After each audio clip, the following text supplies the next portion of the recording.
Foreplay is so important, and today we are going to take intimacy to the next level. Now, foreplay isn't just about physical touch.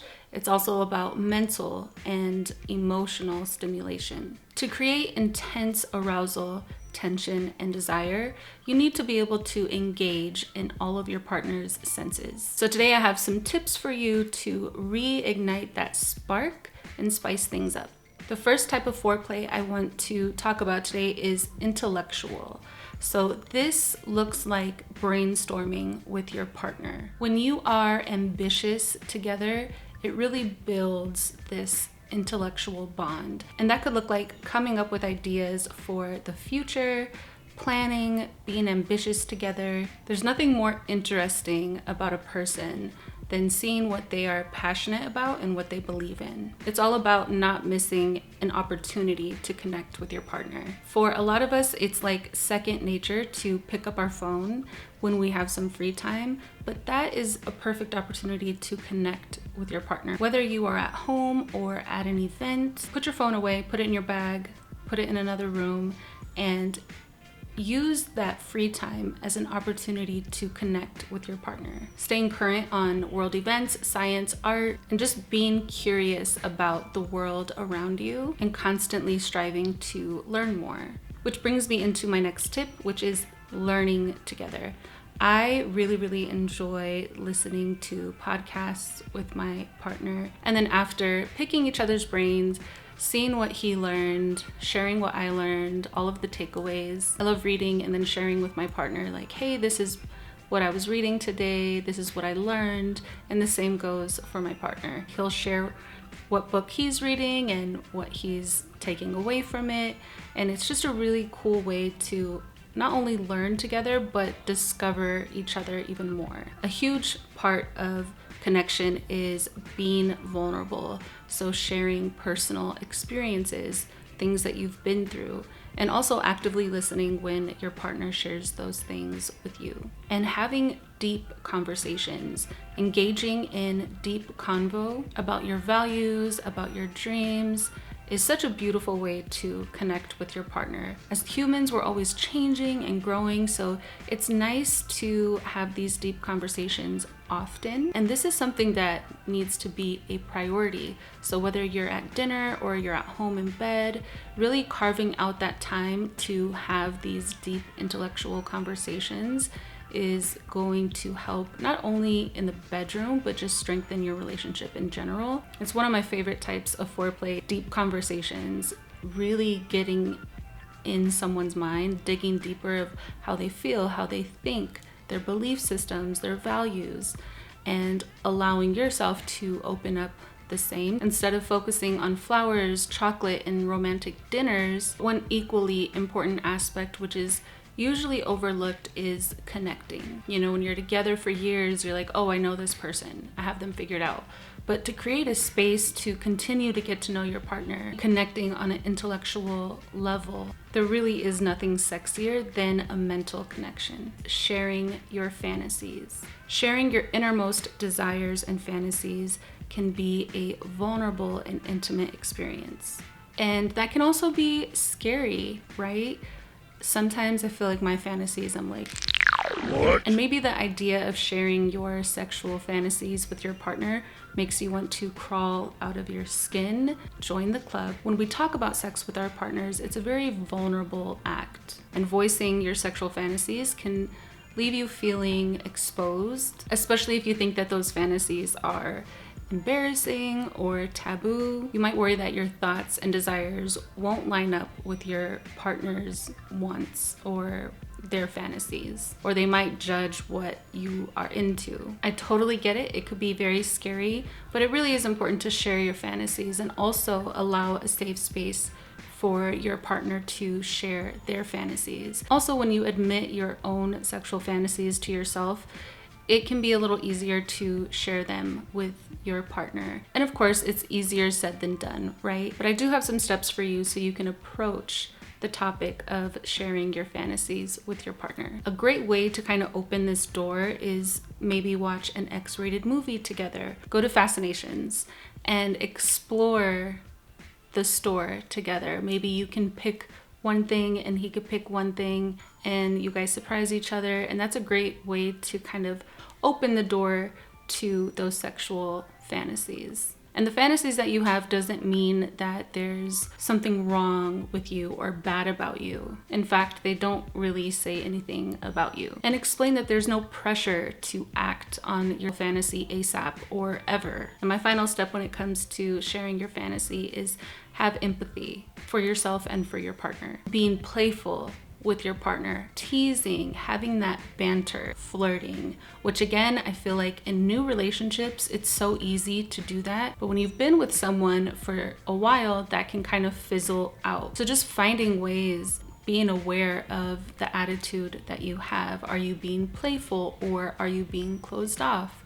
How can you be more playful in your relationship? And I truly believe that having that playful banter and flirting is essential to keeping the spark alive in your relationship. So flirting isn't reserved just in the beginning of a relationship. I believe it's something that should always be a thing. When we're playful with our partner and we can flirt with our partner, it shows them that you're still into them. You make them feel wanted, you make them feel cared for, and most importantly, desired. So banter is just a way of communication in a playful, teasing way.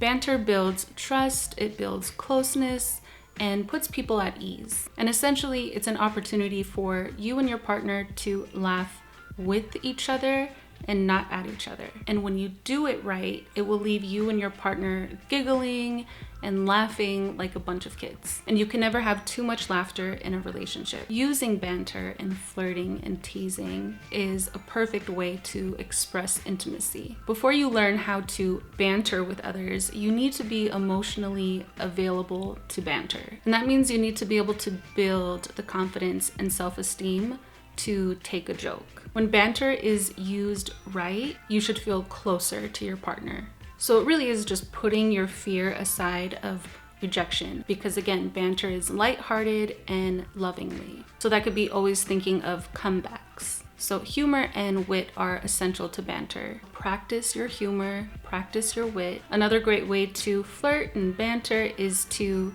use what you know about your partner. Flirting is so much better when you know what makes your partner tick. And of course, making sure that the mood is right. There's a very specific vibe that makes for great flirty banter. It's nice when both are relaxed and in a playful mindset. And it really is just not being afraid to be silly and goofy. Just because it's banter doesn't mean it can't be sexy and naughty. Next is compliments. Showing appreciation for your partner's physical appearance or personal traits. So say you and your partner are going out for dinner and they have a new outfit or a new shirt, or they just look nice. Exaggerate that. Ooh, you look nice.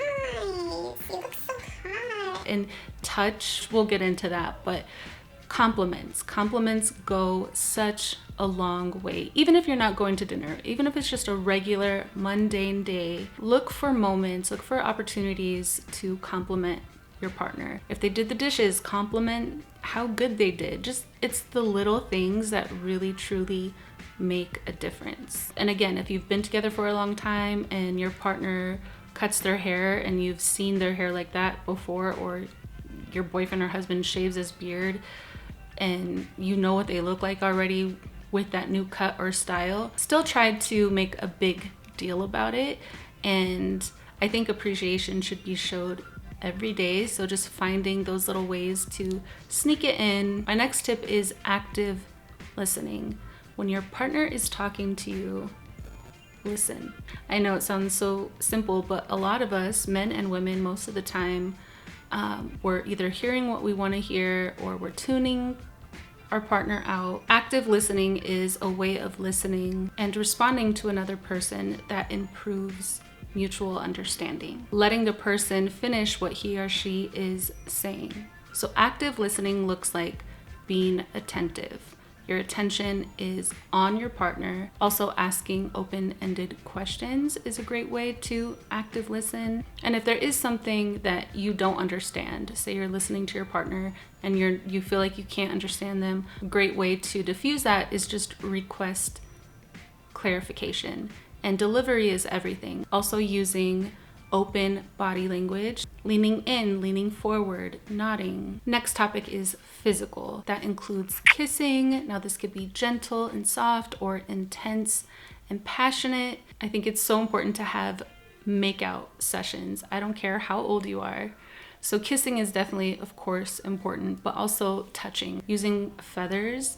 I actually have one that I got at Fascinations, and I love just gently sweeping it over like the neck or the arm or the tummy, just anywhere over the body. So incorporating things for touch. Now again, this could be something gentle like a feather, or you can get into some whips and whatever you're into, implementing, outside tools to spice up physical touch, I think is super, super important and fun. And getting to know what your partner likes, where they like to be touched, exploring their bodies and figuring out, what it is that gets them going. And also communicating your wants and needs, and really just, again, sharing and communicating your wants, desires, and needs. Or using a massage oil. There's heated massage oils, ones that smell really, really good.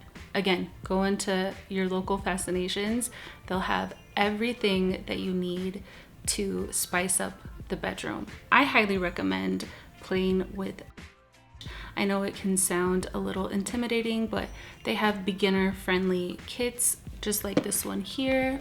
This kind of ties back into the whole sharing your fantasy. This is a great way for couples that are looking to take their fetish play to the next level. Next topic is dirty talk. Using your words builds anticipation. It could be through text or in person. It may feel strange for a lot of you, but if you relax a little, I promise it's not an exact science. And navigating it relies more on how comfortable you are versus how much you know about it. When it comes to dirty talk, the first thing is you have to give yourself permission. If it's harder for you to do in person, try text and work your way into face-to-face play. It doesn't have to be gross or vulgar unless that's what you're into. Hey, no shame. But it is more about, does it make you feel hot? And it's all about not overthinking it.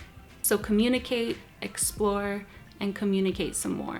A greater sense of intimacy can really blossom in your relationship when you learn how to talk dirty. I think using text to dirty talk to build anticipation. So to build anticipation, you can say things like how you're physically feeling in your body. Wet. That could be hard. The funny thing about dirty talk is we know what we want to say. I think it's just getting to that place of comfort and expressing yourself. So I hope you guys enjoyed today's video. If you did, please give it a thumbs up, and don't forget to subscribe if you are not yet subscribed, and turn on that notification bell. And don't forget to check out Fascinations in store or online at funlove.com. I'll see you guys in the next video. Bye.